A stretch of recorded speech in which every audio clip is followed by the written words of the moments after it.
Hey, it's Jeff with Velocity 23. Thanks so much for joining me on this presentation today.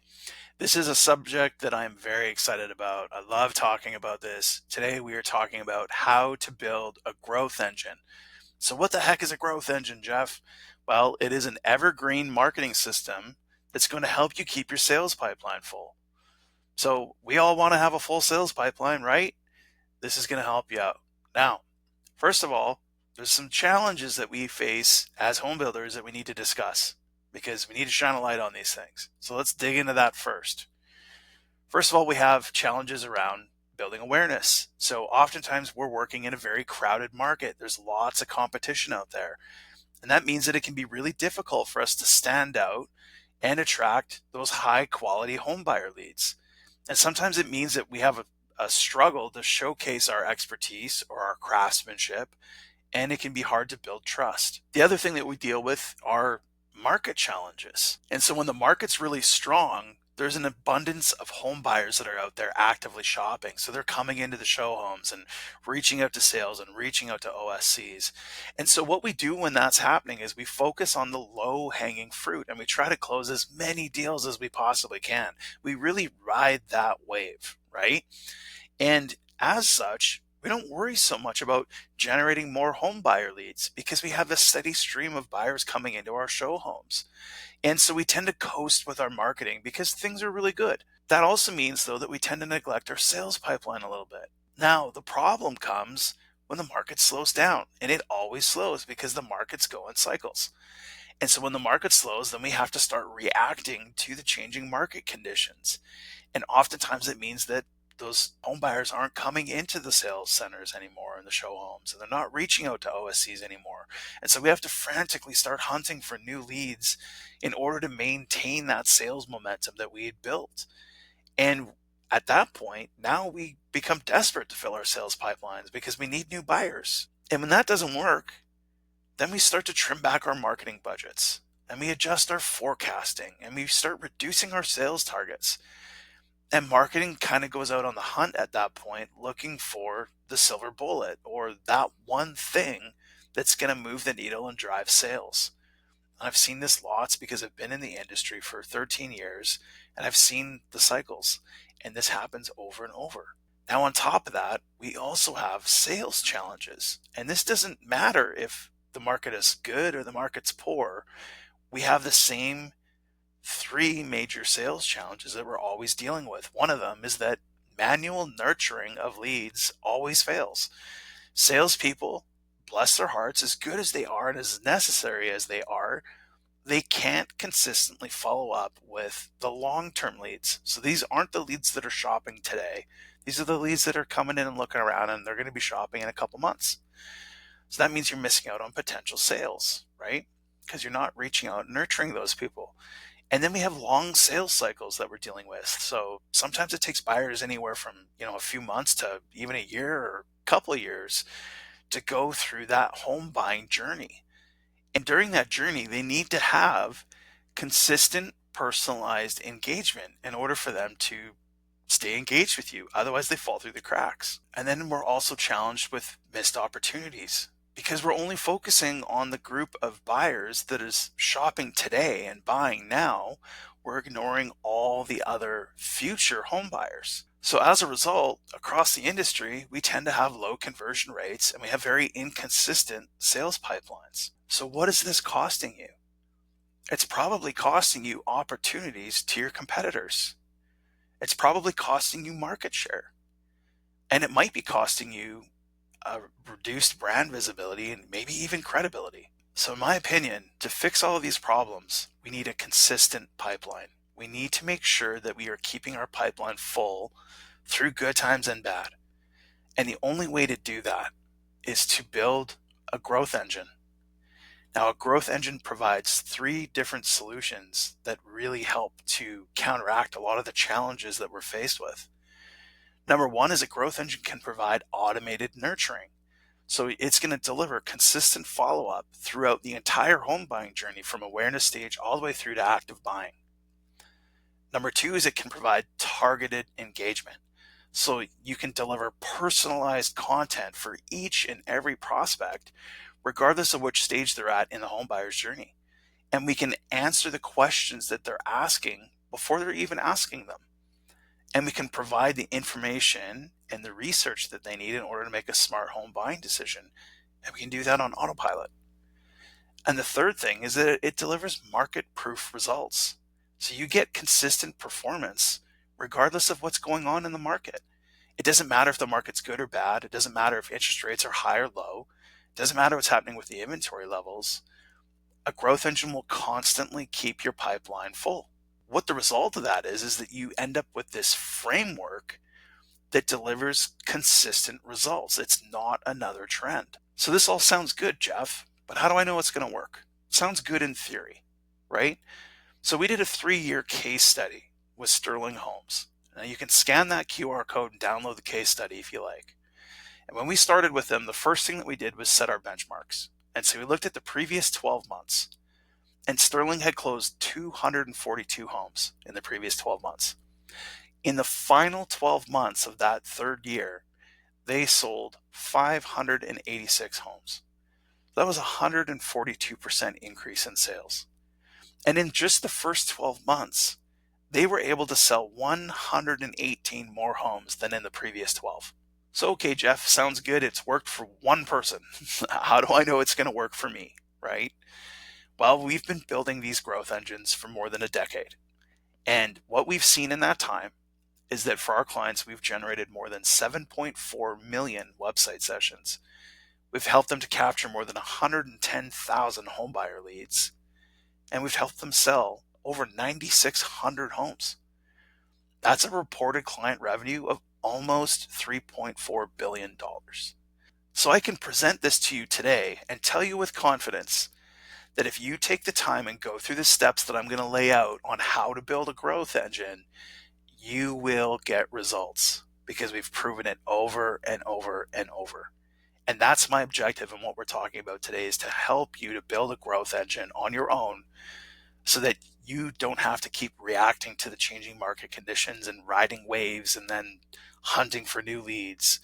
You can just have a consistent, reliable result month in and month out, year in and year out. So again, we're building a growth engine. This is based on the growth engine framework that my agency, Velocity 23, has designed. And so what this does is it helps builders to continually acquire prospects and nurture them until they're ready to buy. And it helps you to sell more homes and smash your sales goals. And the best part is that it's an automated system that runs 24/7, 365, and it's not affected by changing market conditions.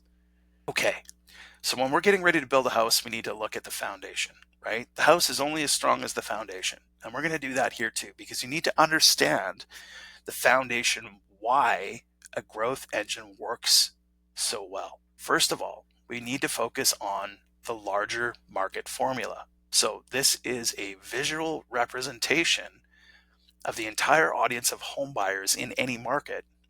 And it shows that they fall into 4 different categories. The first category is buying now. They make up about 3% of the entire market of buyers. Only 3%. These are the people that are out that are talking to sales reps, they're talking to OSCs, they're coming into the show homes.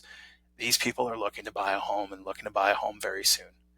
And so competition's fierce. You and all your competitors are all going after these people because they're the low-hanging fruit. Okay? The section or the group right below that are the information gatherers. Okay, these are the people that are still doing their research, trying to figure out what they need to know in order to make a smart buying decision. They're well aware they have a housing problem they know they need to solve for, and they're just really trying to find answers to their questions. This group makes up 17% of the market. They're 5 times the size of the group that's buying today. Now below that, we have another segment that is problem aware. So these people are also aware that they have a housing problem, but they haven't started looking for a solution yet. This group makes up 20% of the market. So they're over 6 times the size of the group that's buying today. And then our last group is a group that's not problem aware. Now, this group is funny because they can feel the discomfort of this home that they're living in that doesn't work for them, but they haven't put 2 and 2 together yet, right? It hasn't clicked for them like, hey, I got a housing problem. They just feel some discomfort there. But all their friends and family can see that they have outgrown their home, or their home is no longer a fit and they need a new one. So that group makes up 60% of the market. And that group will inevitably end up buying a new home as well. So that is the entire mix of the whole market of home buyers. Now, it's our job as marketers to draw people in that are in all four of these stages and move them, ascend them up this pyramid until they get to the group that's buying today, that are actively shopping. That's our responsibility and our role as new home marketers.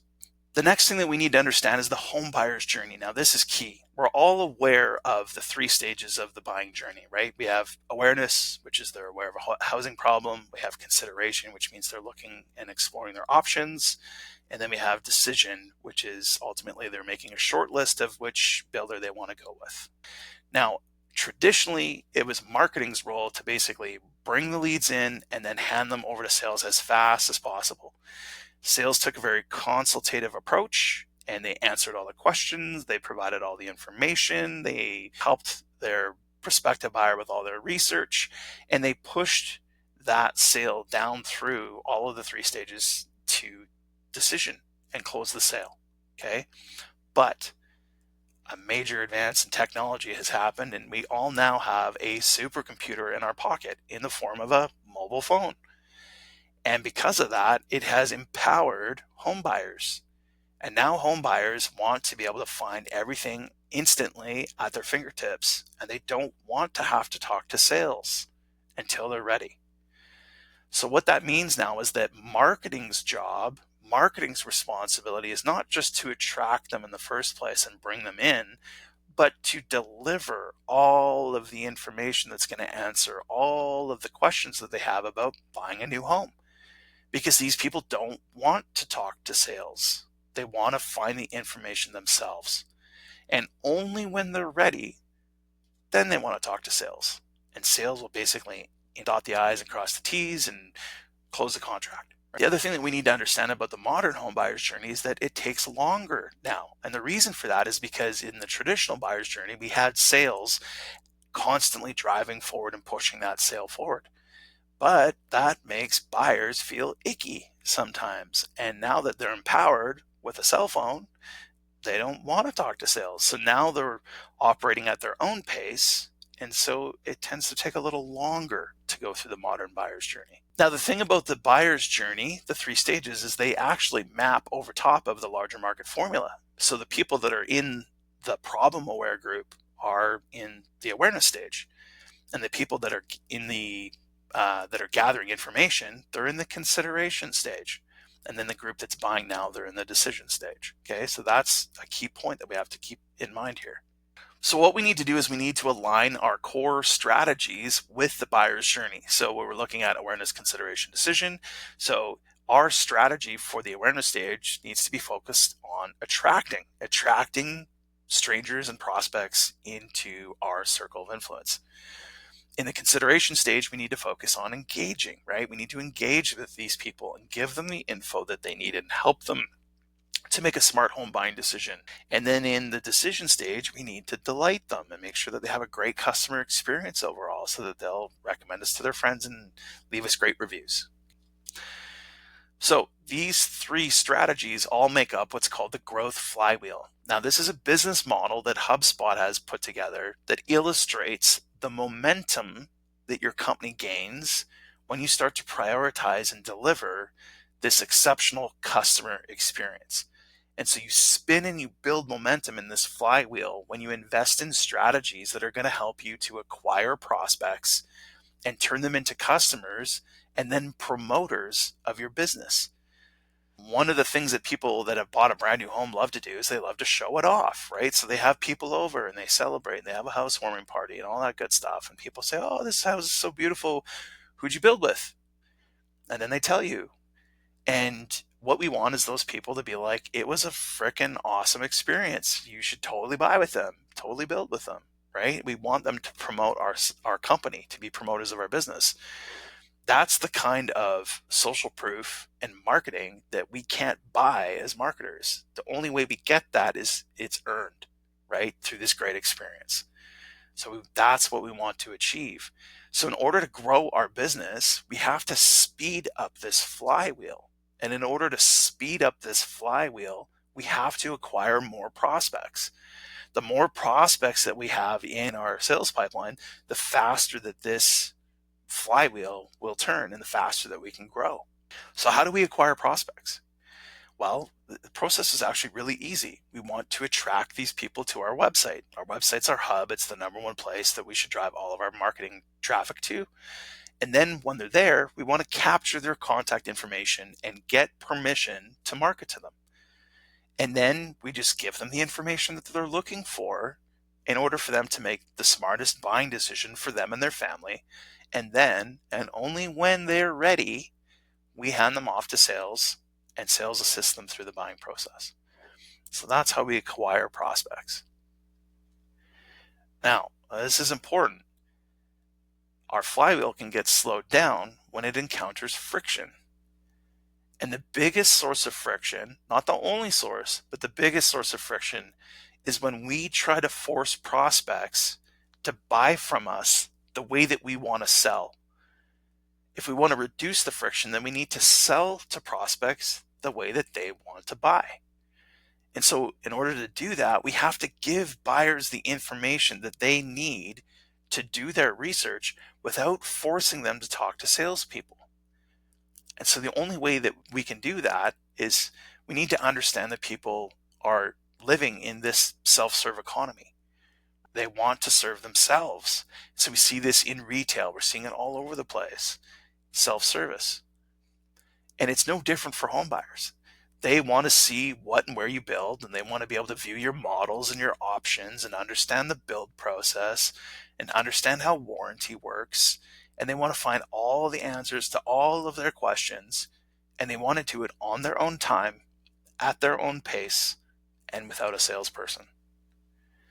So in order to do that, we need to scrap this traditional buyer's journey that relied upon sales to deliver all of that information and adopt the modern buyer's journey, in which case it is self-serve because marketing is putting all of that information out there for that prospect to consume on their own and without a salesperson. So the key to success in this is understanding that we need to adopt a modern home buyer's journey. And what we've been seeing over the last decade is that builders that really remove the friction from the buying process and who provide this self-serve experience are outselling their competitors. They're gaining market share and stealing market share from their competitors. Okay, so let's talk about a growth engine in a little bit more detail here. What is a growth engine? A growth engine is basically a marketing approach that's based on systems theory. And so what that means is that your marketing tactics all work together in a systematic way. And when they operate in harmony, they deliver this consistent and reliable result. The example that I like to use is if you think of a car engine. A car engine is made up of a lot of different parts. And if they're all just sitting there on their own, they don't do anything. But when they're all put together in a certain way, that engine gets output. And your growth engine, the output of a growth engine is a continual capturing of new leads and filling your sales pipeline and increased sales. So that's your consistent and reliable result when you build a growth engine for your company. The other thing to understand is that putting a growth engine in place in your home building company is going to help you to shift away from all of that reactive marketing that we're used to doing. That when the market goes sour, we change everything, right? Or when the market's really good, we throttle back on market or whatever it is. And building a growth engine is doing proactive marketing. It means it's always on, it's always running, it's always consistent, and you can count on it. So what are the components that make up a growth engine? First of all, we have blog articles. Now, blog articles are your owned media and how you educate and deliver value to your prospects. There are 3 kinds of blog posts that you want to write. The first one is educational. And so you need to answer the questions that home buyers are asking. You need to help prospects to do their research. The second kind of blog post is local SEO focused. So SEO stands for search engine optimization. Basically, what that means is that it's how you get found on Google or get found online or for getting organic search traffic. And when you create content that is specifically focused on local SEO, it helps you to draw more locals into your website. The third kind of content that we want to create is promotional. And this is what most builders do. This is your company news or your company milestones that you've hit, or new models or quick possessions or new communities you're moving into or the new promotion. That's promotional content. Okay. You want to keep your promotional content, respect the 80-20 rule. Keep your promotional content at around 20%. Focus your content efforts on educational and local SEO focused. The next component of our engine is email marketing. And so email marketing is how we deliver content to our prospects and bring them back to our website. Now there's 3 kinds of emails that you want to write. Number 1 is broadcast emails. Now these are best when they're focused to a specific segment of your contact list. What that means is that we're not sending broadcast emails out to everybody that has subscribed to us. And here's the reason why. Imagine I'm a home buyer and I have my mind set on building a home from the beginning.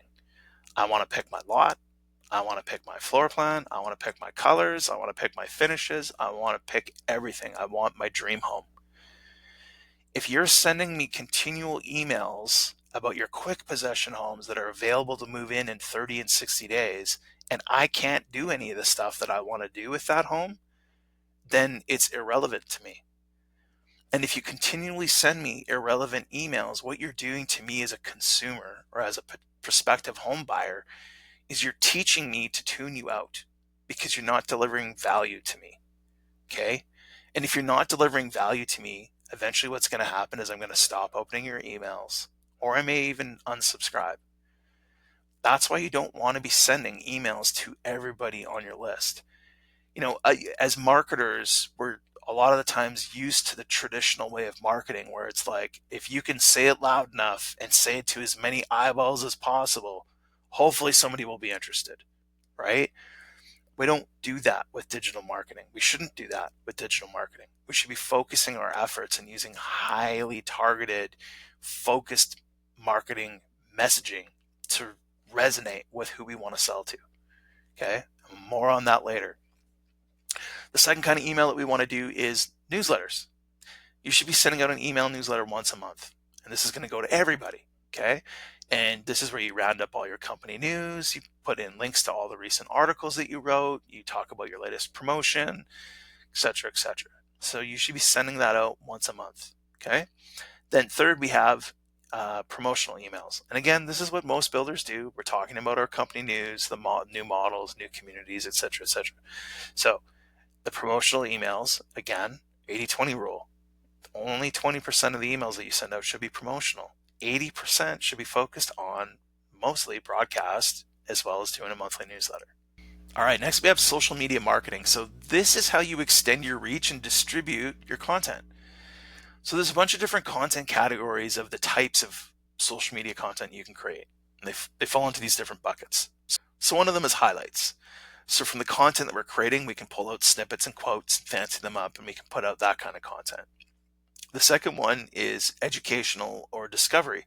So this is where we're actually linking to articles that we've published, or you can link to articles from other people as well. Then we have reporting. So this is where we're conducting interviews, or we're sharing marketing data, or we're sharing stats. Then we have the inspiration category. So this can just be images of work that you've done, or facts, or client testimonials. We're trying to inspire people with this type of content. Then we have conversational content. So that's things like asking people questions and responding to their answers, or doing polls, or telling your audience to caption a photo that you've put up. Okay, these are conversational categories. Then we have then we have connection, and connection is doing behind the scenes type content. So maybe you're talking about your employees, or you're talking about, taking a look behind projects that you've done, or, giving people previews of projects that are coming up, that kind of thing. It's really designed to connect your audience with your company. And then we have promotional content. Again, this is where you're talking about you, because we do need to do that, but we just need to not do it all the time. Okay. So that is our social media marketing. But the important thing to keep in mind is regardless of what content category you're using, the idea here is to extend our reach and distribute our content. Okay, then we have lead magnets and premium content offers. So this is content that you're offering to your prospects in exchange for their contact information. Okay, so it could be things like home model lookbooks or neighborhood guides or comparison sheets or worksheets or checklists. It's some form of downloadable content that you say to your prospect, hey, if you really want this neighborhood guide, since you're checking out this community, give us your email address and we'll send you the guide. Okay. So think utility. How do you make the content that people are consuming on your page more usable with your premium content?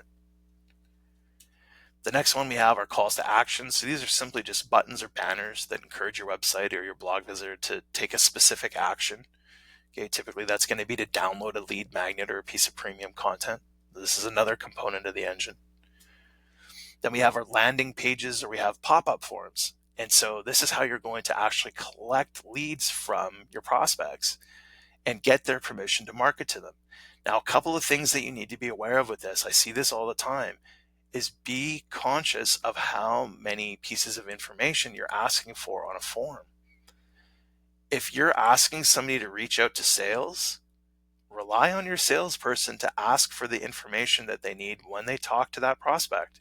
You don't need to ask 14 different pieces of information on a form.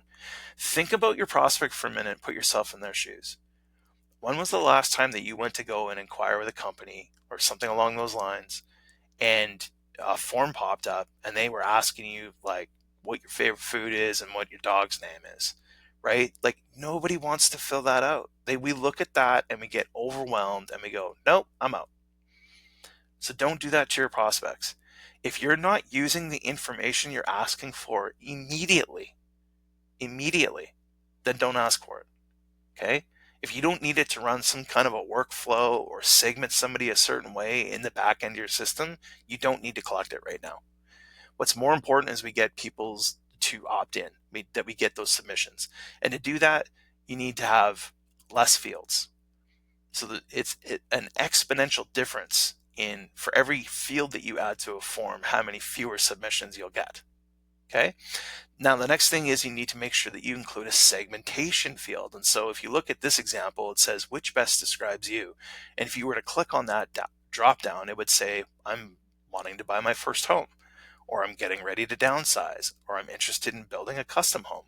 So it's how people can describe themselves and segment themselves inside of your database. And this is important, and I'll explain more why later. Okay, now we have our CRM system. So CRM system stands for Customer Relationship Management System. Okay, and this is where you're going to record all of your activity for your prospects, and this is how you make the data that you're collecting usable.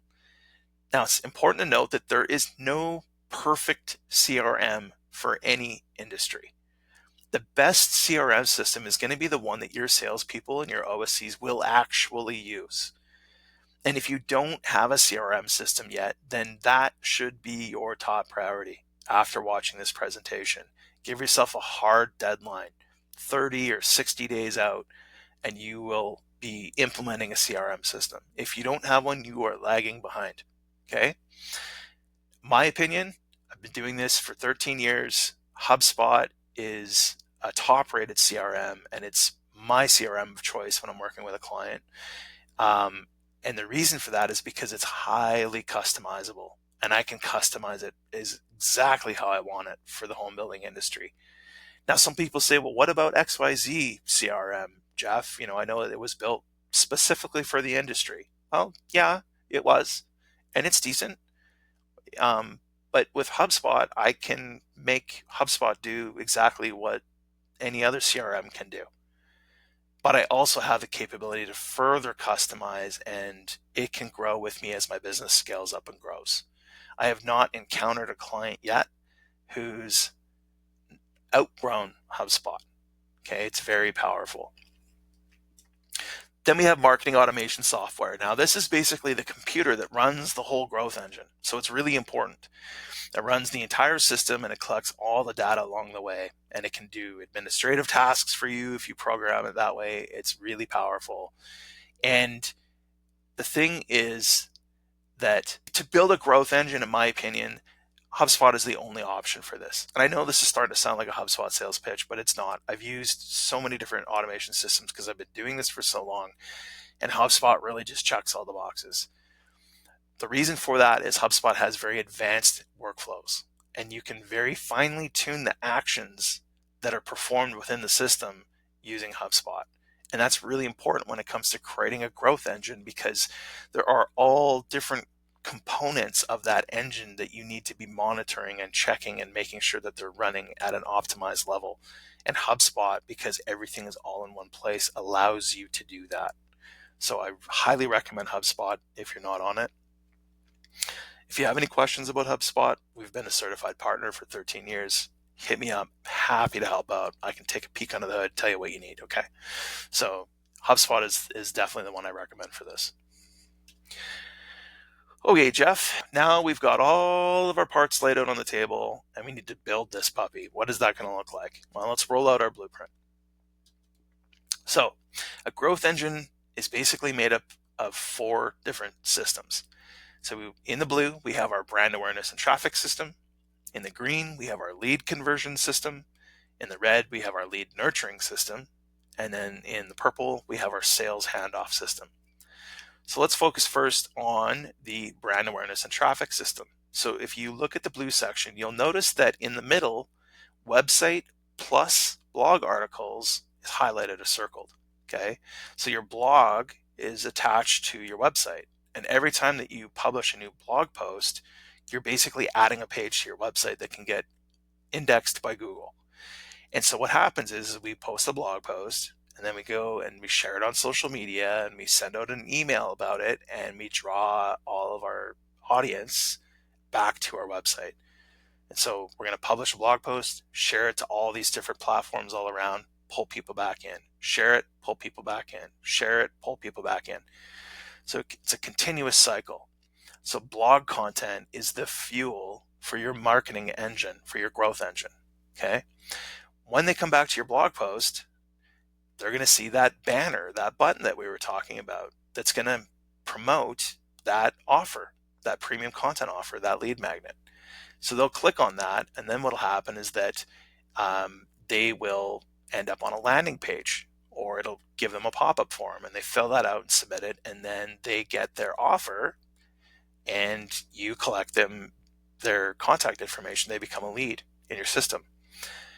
Then what's going to happen is you're going to put them into a long-term lead nurture system, because we know that people don't get up on a Saturday morning and go out and go, my home doesn't work, I need to buy a home today. And they go out and they come home at the end of the day with a contract. It never happens.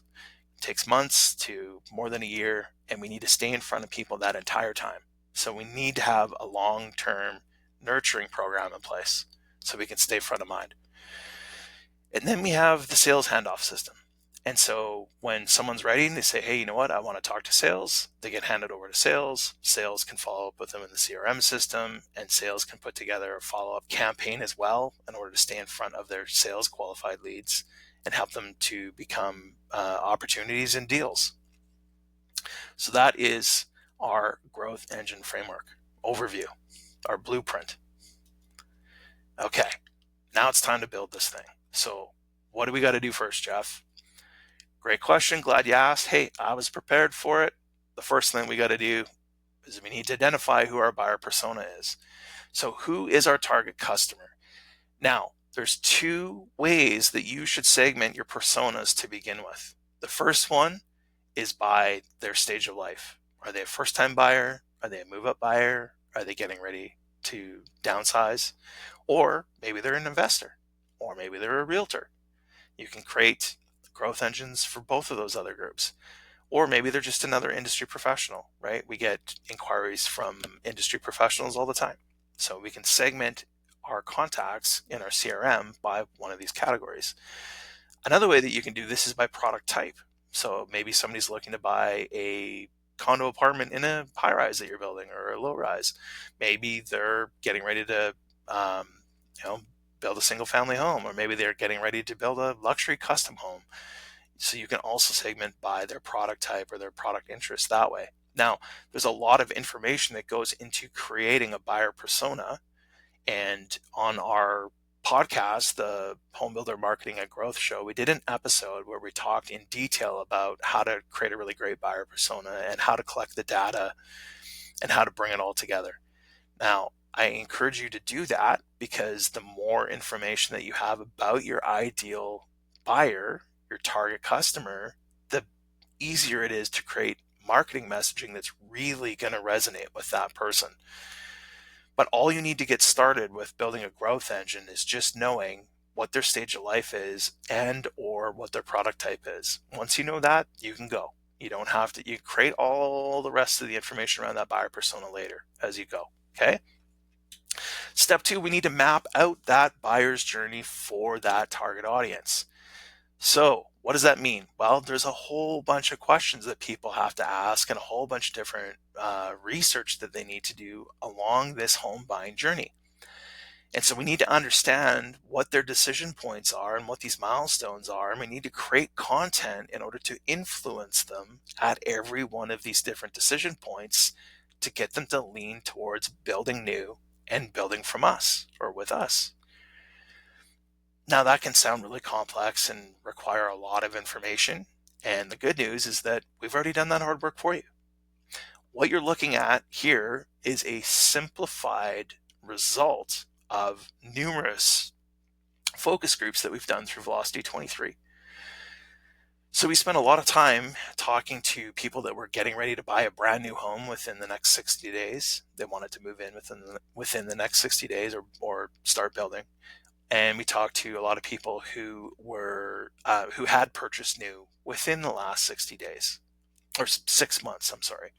And so we spent hours with them and dug into, their reasoning and how did they make up their minds. And we asked them all of these questions and we recorded all of their answers and they filled out workbooks and we did polls and surveys and really just spent so much time talking to these home buyers, really trying to understand, like, how does somebody buy a new home? What do they think about? What do they need? What makes it easier for them? What makes it harder for them? And we boiled that all down to this set of 19 questions along the home buyer's journey. Now, they're laid out in a linear fashion, and we know that people bounce all over the map, right? When somebody gets excited about buying a new home, the first thing they do is they start looking up home builder websites and they start looking at homes, right? They look at floor plans. But ultimately, at some point, they realize that they're getting ahead of themselves and they first need to figure out, like, is it even a good time to buy a home right now? Right? And they jump back to the beginning, but they might bounce around a little bit. So that is something that we incorporate or we account for when we build out a growth engine framework. It is not something that I have the time to get into here because it is very complex and uses a whole bunch of the HubSpot workflows, hacked workflows that we've put together to figure all this out to make them smart and intuitive. But having a linear home buyer's journey is better than nothing. This is better than 95% of the people in your market and what they've got going on. And we have had incredible results just implementing a simple system like this for builders. So that said, these 19 questions are your starting point. So you pick your home buyer persona from step 1 and you look at this map and you go, okay, which of these questions make sense for that buyer persona and which of these questions don't? And if one of the, like, as an example, can we or should we renovate? Well, that's not relevant to a first-time buyer. They can't renovate because they rent, right? So scratch that one and take a look and see, well, maybe there's other questions that you need to add in here. So this could grow and it might become 20 or 25 or more different questions that people ask along that home buying journey. If you're doing custom home building, especially if you're doing luxury custom building, then there could be way more than this. Start with this, map out the questions as you understand them and put them in a logical order. Next, we're going to write a blog article that answers the question, from each one of those in the previous step. Now, it's important that we're educational and not promotional. We don't want to be selling ourselves nonstop because people pick up on that and it feels cringy. Okay. We want to educate. If you educate, you build rapport, you build trust, you become an advisor to that buyer. If you constantly promote and pitch, you're just another sales rep and you're just like all the rest of your competitors. So be educational with this. And it's really important in a growth engine because we need to write evergreen. And what that means is that we need to stop talking or avoid talking about current statistics or market conditions and that sort of thing. When you write evergreen, your content, what you write today, is still relevant 4 years from now because we're writing about concepts and framework information, foundational information that isn't affected by those other things. Okay. The next thing that you can use marketing frameworks like the POS framework or the ADA framework. I'm going to get into that later on, but those are really great ways to hook the reader in. You can also use storytelling techniques, which I'll get into a little bit later as well. And you want to make sure that you're addressing the common fears and objections that your home buyers have. So what we want to do is we want to reframe their mindset. So if one of their objections is, hey, I just feel like, older homes are built better than the new ones are. Well, we all know that's not true, right? We all know that newer homes are way more efficient. So we have to reframe that objection in that home buyer's mindset. And so we can do that with our content. The other thing that we need to do is we need to be objective, knowing that we're often competing against resale. So we need to be objective, but we also want to lean towards buy new. Obviously, we need to convince them that that's what they need to do. So that's step 3.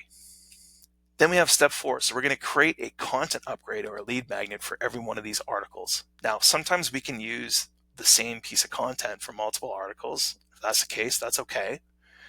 But we want to create a piece of content for every blog article. And so that can again be a thing like a guide or a brochure or a worksheet or a checklist or a cheat sheet.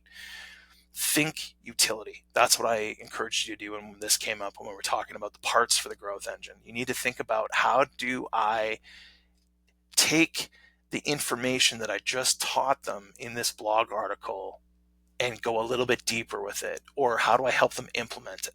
Okay, that's what utility means. And so some ideas for that are like an area or a community guide. So, your complete guide to finding the best neighborhood in Charlotte. Or it can be model lookbooks. Oftentimes on home builder websites, we all do this. We put a link to the floor plan so people can download the PDF. Well, don't do that. Like, there's nothing impressive about a black and white floor plan. But if you build a PDF out of it and you sprinkle in some images, and even if you have images and they're not staged, do you know how inexpensive it is to have virtual staging done on a photo that's photorealistic? That one that you see right there in the bottom there by Mendelsohn is a virtually staged photo, and you would never know. And only the trained eye would know that that was virtually staged. That was an empty suite that we did. Okay, so create a model lookbook, make it look inviting, and put in some content that really is emotional and sells your model and paints a beautiful, vivid picture. That is how you're going to build some perceived value. And then you just encourage people to give you your email address and you give them the lookbook. Every builder can do that. Model lookbooks work so well. And you collect an email address and you get someone's permission to market to them when you do that, rather than just giving them a PDF that looks like everybody else's PDF. Okay? Or you can do a home builder interview checklist, or a needs versus wants checklist, or a worksheet. 2 columns. Put all the wants that you want for your new home in this column, and all the things that are non-negotiable and necessities in this column.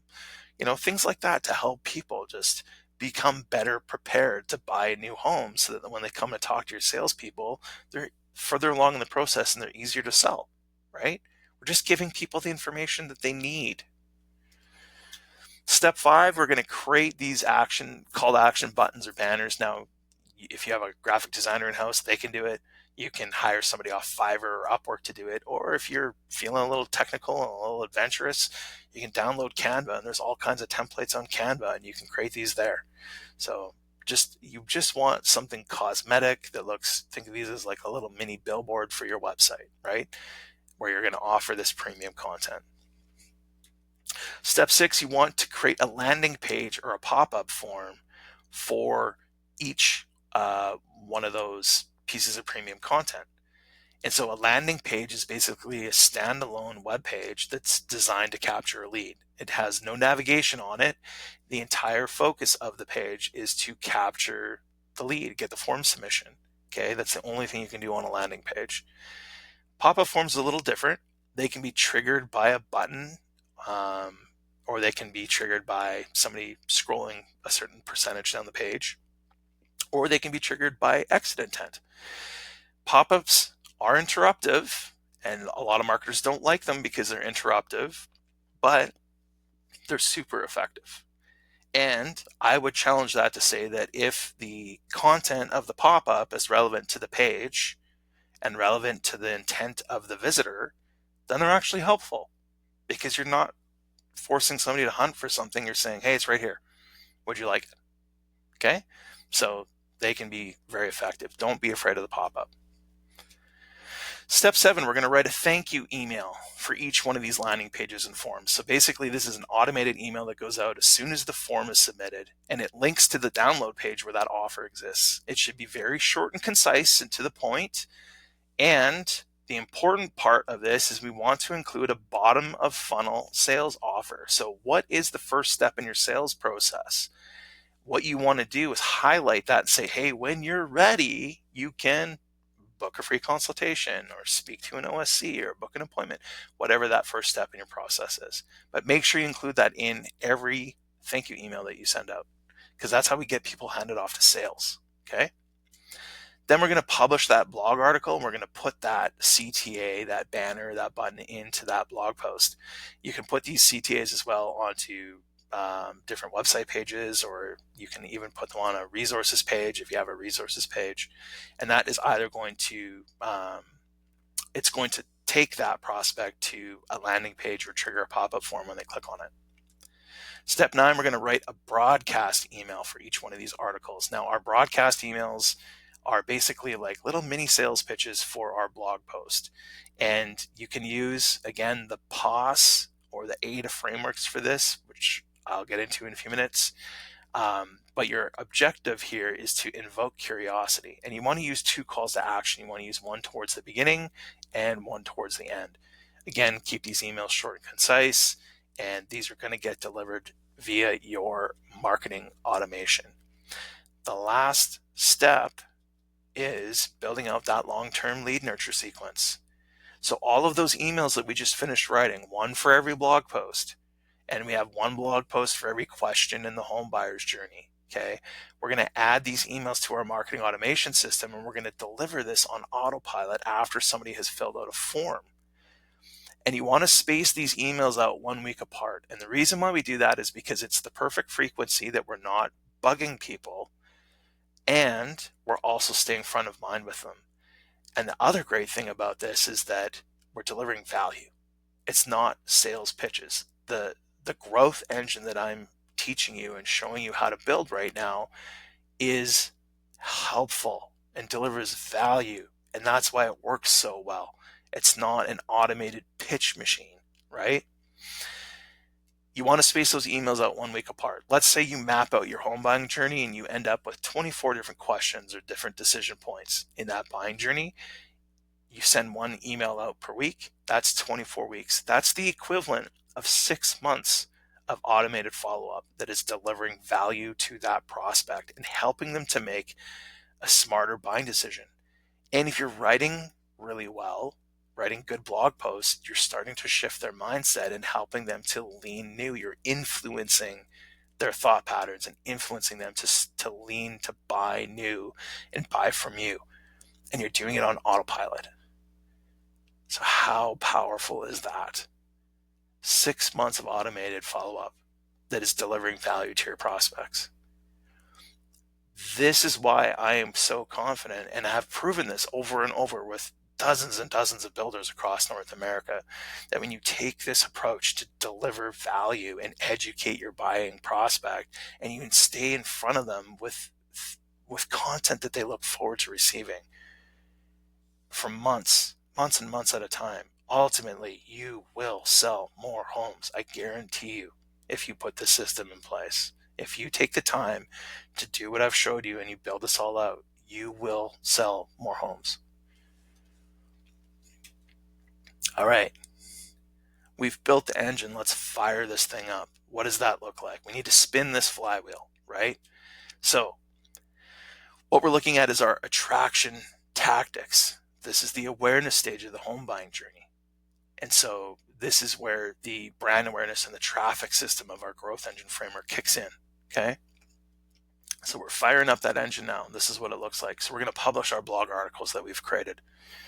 Okay. Once we've done that, and again, just a reminder, I keep coming back to this, the mapping the content along the home buyer's journey. This is one of the most important steps of this whole process.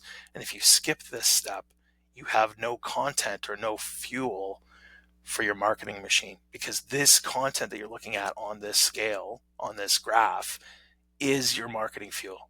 So again, I'm going to bring this up a few more times because it's that important. Create this content, get it out there. We're going to distribute that content out on the social media channels. And then we're going to put some paid media behind it. We're going to expand that reach a little bit further and get it in front of some new eyeballs. And that's going to help you attract more of an audience into your social media follower, like attract more followers to your social media. But it's going to help get your content in front of some new, fresh eyeballs as well.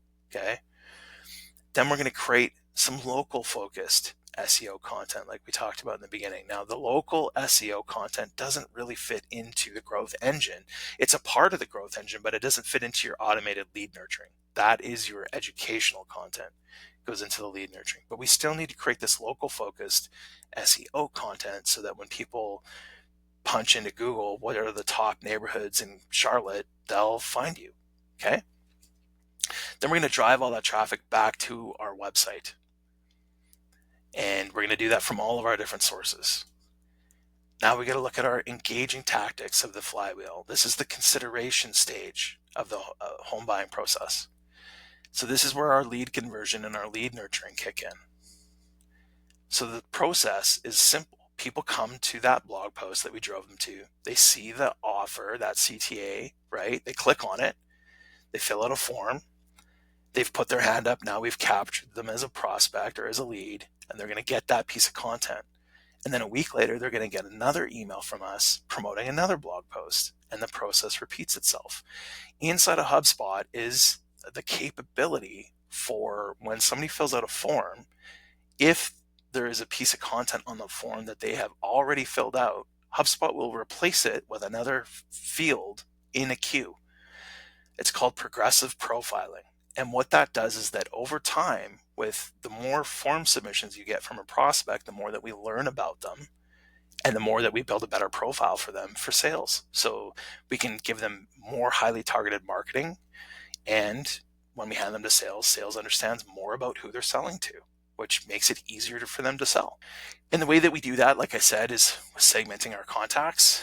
So we talked about having that self-identifier on your form. That's your buyer persona, which best describes you. I'm a first-time home buyer. I'm getting ready to move up. I'm getting ready to downsize, etc., etc.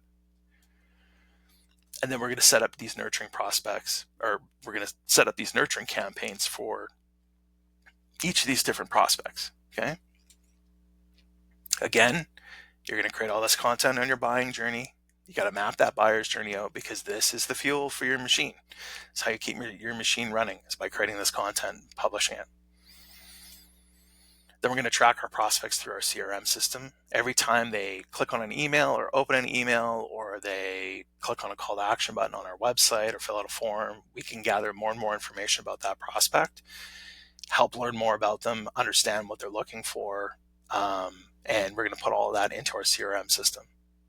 And if you're using HubSpot and you have a growth engine designed by Velocity, we also have some pretty high-tech workflows that take a look at activity and behavior, and we are able to basically automated profiling of that contact based on their website activity, which is really cool. Okay, next we have delighting tactics. Now I'm going to buzz through this pretty quickly because this isn't really part of the growth engine. This is more after sales support, that sort of thing. So this is really on the home builder to do. It's not part of our growth engine, but it's a necessary part in order to speed up this flywheel. So some of the things that you want to look at is utilize your marketing automation to deliver your customer satisfaction program. So you utilize your marketing automation program to continue filling in information in your CRM system and to provide customer support and get reviews and do surveys and send automated emails and help you book appointments throughout that construction process. You can also deliver post-sale communication. So oftentimes builders will come to us and they might have their tail between their legs and they're like, we do the best we can, but sometimes we're overwhelmed and we get someone's money and they sign a contract and we don't really talk to them that much after that. And we feel really bad about it. You can put together a really easy sales, post-sale email series that delivers content to that person and just says, hey, this is in the next 2 weeks, this is what we're doing. The next step of the process is this. And it can be fairly generic, but it's still educational. But at least now that prospect feels talked to. They feel communicated with, which goes a long way. It makes a big difference. Then you can use that same, with HubSpot, you can also have a ticketing system so that if somebody has an inquiry or a warranty claim, that also goes through that system. But having a warranty or post-sale support system is part of a delighting tactic, whether it's in HubSpot or not. Okay. Then you have surveying, requesting feedback from people. And the way that you can do this, it makes it really easy. It's called an NPS survey. It stands for a Net Promoter Score. Basically what that means is that if somebody ranks you really well, it asks them a single question. It says, hey, on a scale of 1 to 10, how likely are you to recommend us to a friend or a family member? And if they rate you like a 9 or a 10, that means they're a promoter. And when they do rate you that, then you can use your marketing automation to send them an email that says, hey, that's wonderful. We're happy that you're happy. Why don't you give us a review? Here's the instructions on how to do that. And if you give us a review, we'll send you a gift card for your time. And thank you. All right. And then if they rate you less than an 8 or lower, then they're either neutral or they're a detractor, which means they're not going to talk good about you. And in those cases, you just send an internal email off to your sales manager and you have that sales manager follow up that prospect and just say, hey, it seems like we missed the mark here. Where did we go wrong? How can we make things better? Right. And that gives you an opportunity to attempt to fix that relationship with that customer before things get worse. So requesting feedback is part of that delighting tactics. All right, a few more tips here from your professional engine builders. So like I said, we've built dozens of these over the last 13 years. You need to make sure that you're publishing evergreen content. And so evergreen content is long lasting, it delivers consistent value, and it is a sustainable approach or strategy that's designed for long-term results rather than just short-term spikes like you would have in a normal marketing campaign. The content that you're creating needs to be adaptable. So you're still going to write it for current process. You're not going to talk about interest rates or market conditions, etc. But what it means by adaptable is that if something drastically changes in how people buy homes, you can update that content easily and it still adapts to the new way of doing things. Okay, so it's adaptable content. The other thing is that it's cost effective because you're creating media that continues to work for you over and over and over. So if you put up a billboard or you run a radio ad, you only get it for a month. When it goes away, that's it. That traffic source is done. When you create evergreen content, it continues to serve you over and over and over again.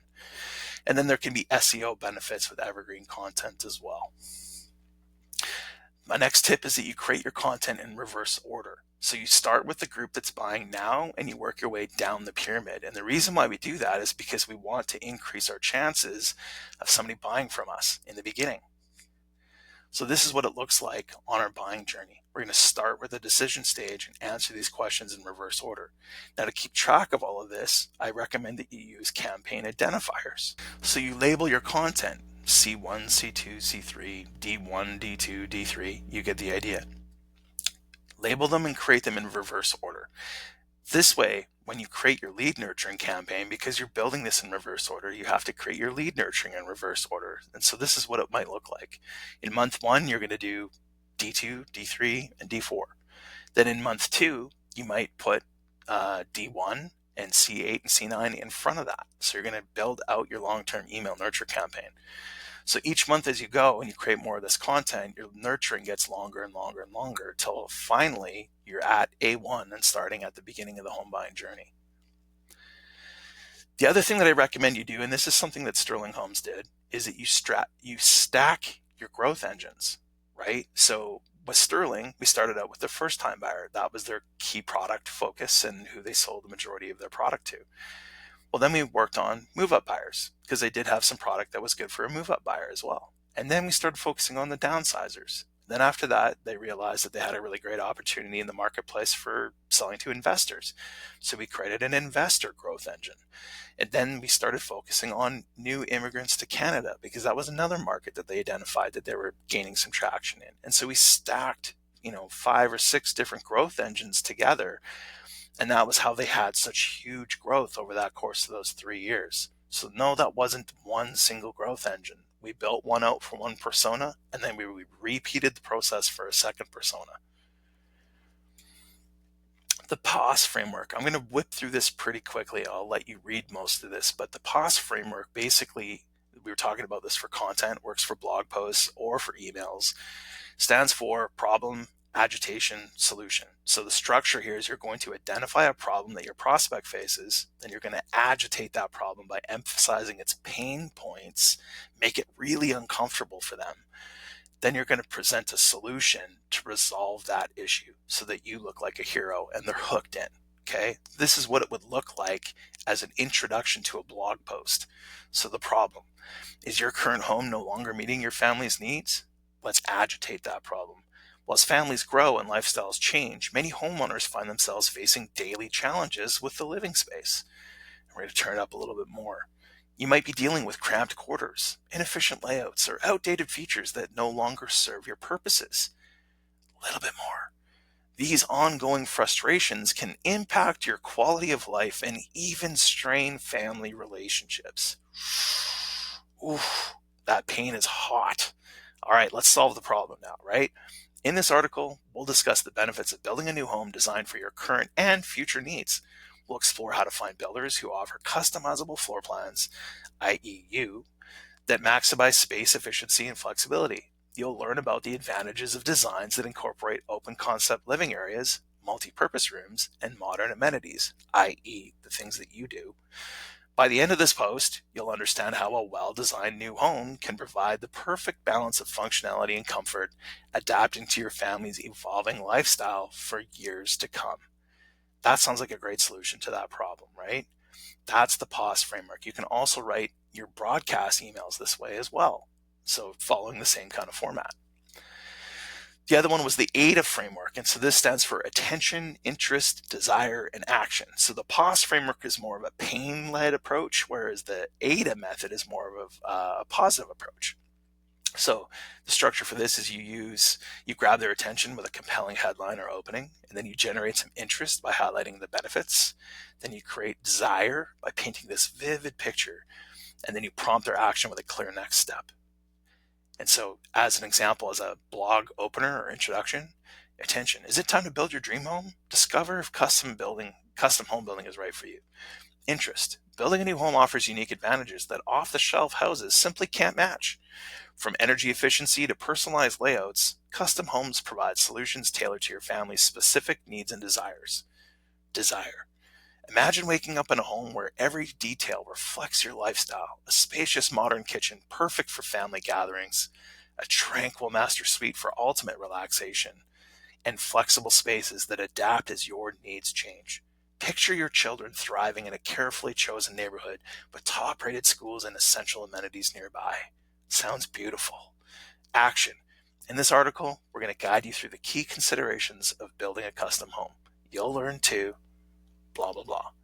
So that's the AIDA model. Again, you can use it as an opener for your blog post, or you can use it in your broadcast emails.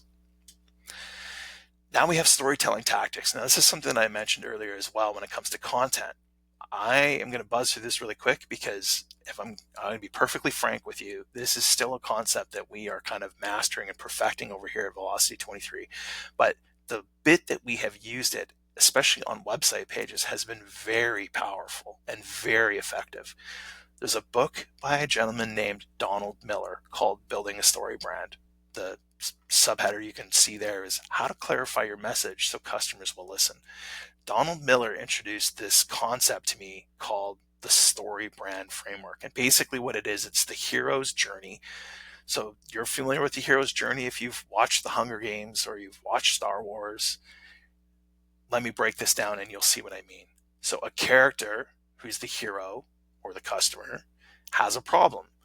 Then they meet a guide, i.e. Yoda, who gives them a plan and calls them to action that helps them to avoid failure and ends in success. Those are the basic 7 elements of the hero's journey. And you can use this from a storytelling framework, whether you're talking about a past customer that you've helped or making up a fable about a potential customer when you're trying to explain your process. This works really, really well. And it works amazing for web pages too. Okay. I am actually just going to, instead of reading this all out, the next 2 slides, I did a big presentation. No, they're always like, don't fill the slide full of text. And I did exactly that. This is what I'm going to do. I'm going to encourage you right now to hit pause and read this because it's pretty self-explanatory. And that way I'm not just buzzing in your ear about it. So hit pause right now, read this slide. When you're done, hit play again.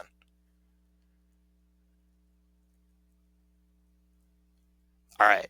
So the next slide is a few more pieces of information here on how to incorporate the story brand framework into your content. Again, rather than me reading it verbatim off the slide, hit pause now, have a read through it. When you're done, hit play and we'll get back at it.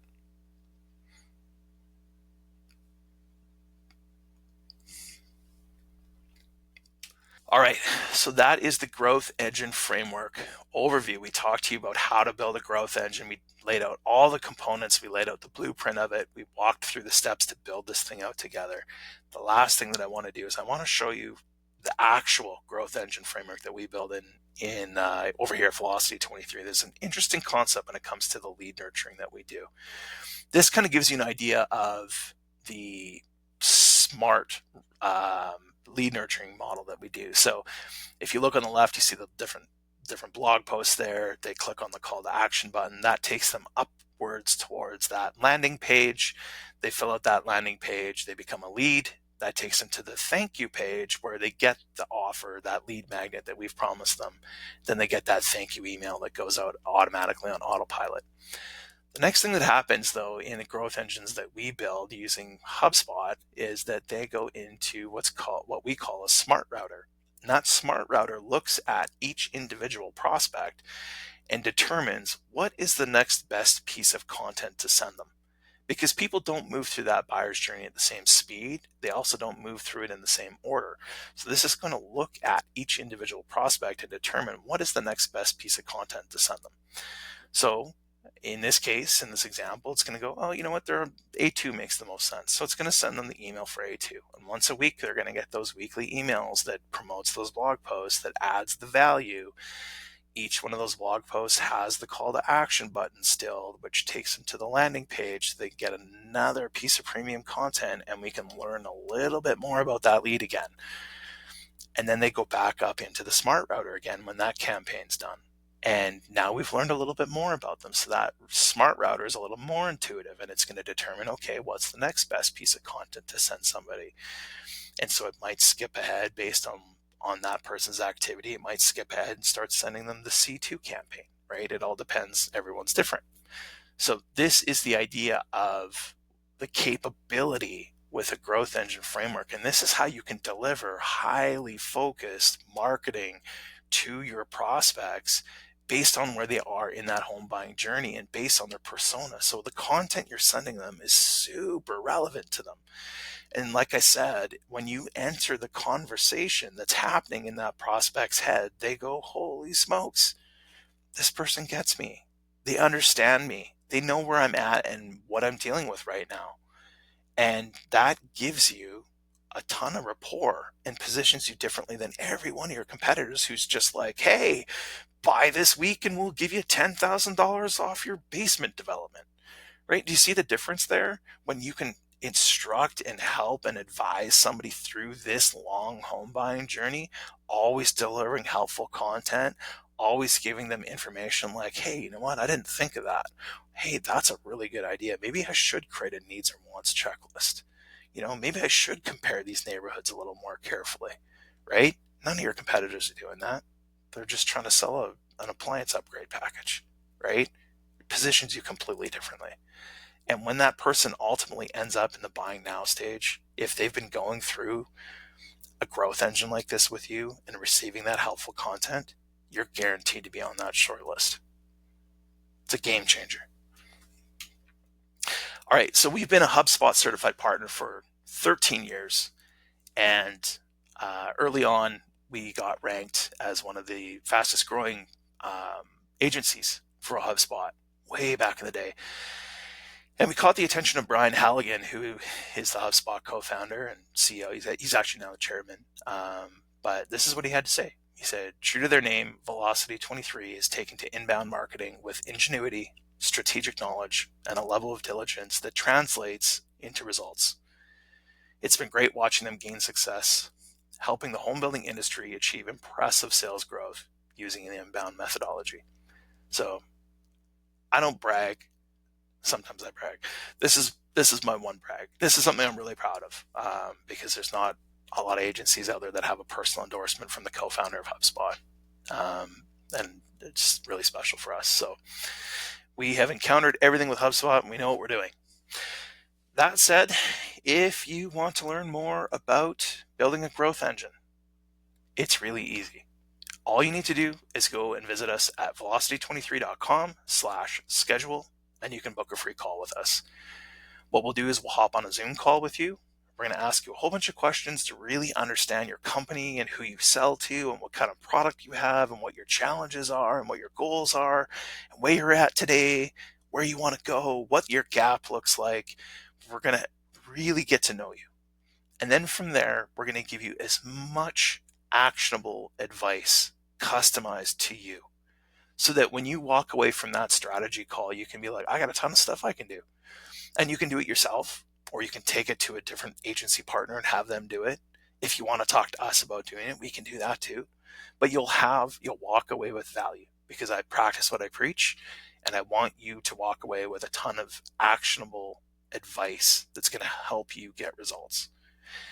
From there, if you want, I'll explain to you how building a growth engine framework, how that would be customized for your company. So we start off with a generic setup, and each client that we work with, we customize it for that builder because everyone's sales process is a little bit different. Everyone's setup is just a little bit different. Everybody's just a little bit unique. And so we take our framework and we customize it for each and every client that we work with so that it is perfectly aligned with how they do business. So I will explain to you how building one of these growth engine frameworks would look for your company. And then, and only then, if you're interested in learning more, we can talk about what next steps would look like. Okay. But what I want to encourage you is, I want to reassure you is that this is not going to be just a big sales pitch. My focus is on delivering value. It's a strategy session. I want you to walk away with a ton of value. During that strategy session, I can answer any questions you have about this. I can answer any questions you have about HubSpot. But I really just want to be a service. So if you want to talk to me, get an hour on my calendar, book a strategy session with me, go to velocity23.com/schedule and pick a spot on my calendar that works the best for you. And we can have a great talk. That is all I have for you today. I strongly encourage you to either build a growth engine for yourself or have another agency try to build a growth engine for you or have us build a growth engine for you. But I believe that a growth engine is the solution in this industry. And through building these out for dozens of home builders across North America, I can assure you that if you take the time, and they do take time, if you take the time to build one of these out, it will change your business. And you will hit your sales targets more consistently and more reliably, and you will stop reacting to what's happening in the market because you will always have a full sales pipeline. That's how powerful this is. It's a framework that you can depend on, rather than running around trying one-off marketing campaigns and chasing the new TikTok trend. So anyway, I hope you got a lot of value. Thanks again for your time, and talk soon. Okay. Wish you all the best. Bye-bye.